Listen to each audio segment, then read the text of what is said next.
Hello, English learners, and this lesson is going to be about pronunciation. Yes, English has many words that are very difficult to pronounce. We have many phrases that differ from British English to American English, and today I'm going to give you some unusual exercises on how to improve your speaking. Now, some of these methods you might consider are what we say unorthodox, meaning they're not common, especially not commonly taught in schools or academies. And the first thing that I'm going to speak about is something that they talk about in voice lessons when they're teaching you how to sing.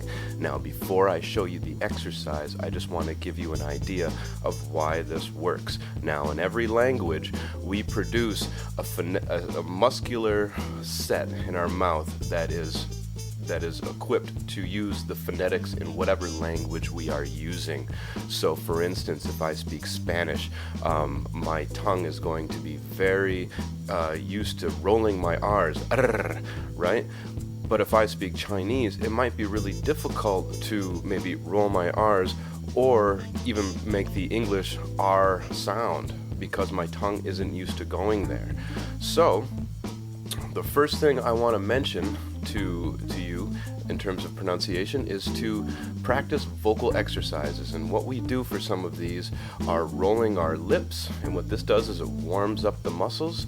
Rolling our R's, because sometimes we do have similar sounds in English where we roll the R's, and also I want you to think about your breathing. So the first thing, which is kind of silly in English, is we roll our lips. Just like rolling the R, it has a repeated rhythm to it, and it sounds like this. Yeah, I know, it's silly, right? So that's the first start of it, but you want to fluctuate the pitch. You could start high and go low, or start low and go high. And this sounds really silly, but it's really good to get you practicing your B's. And if you're a Spanish speaker, you know that there's a common blending of the V's and the B's when you're trying to speak English, and we want to avoid that. So when we roll our B's, maybe you don't want to do it in public. Perhaps you do want to do it in public. Maybe on the metro. Well, maybe that's why people look at me very funny.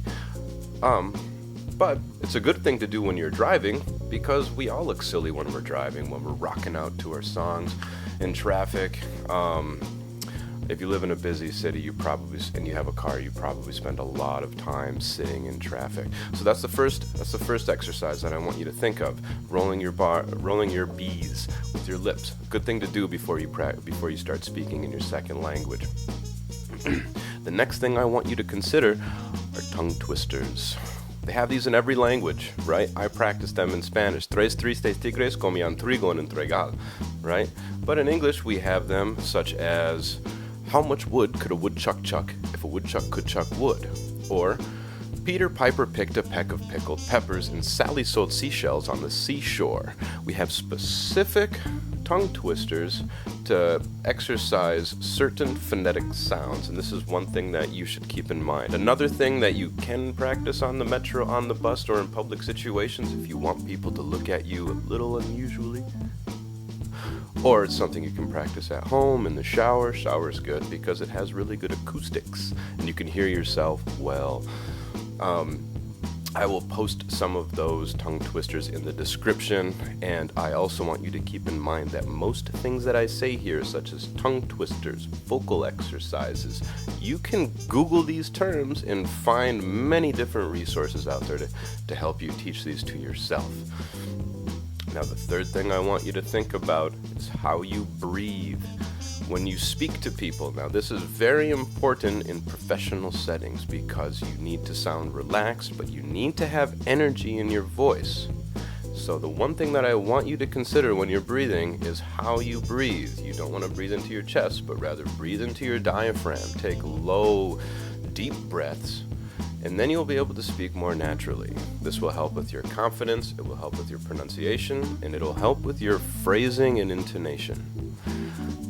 Thanks for watching the video. I hope these tips help. Please post comments below and please subscribe to my channel.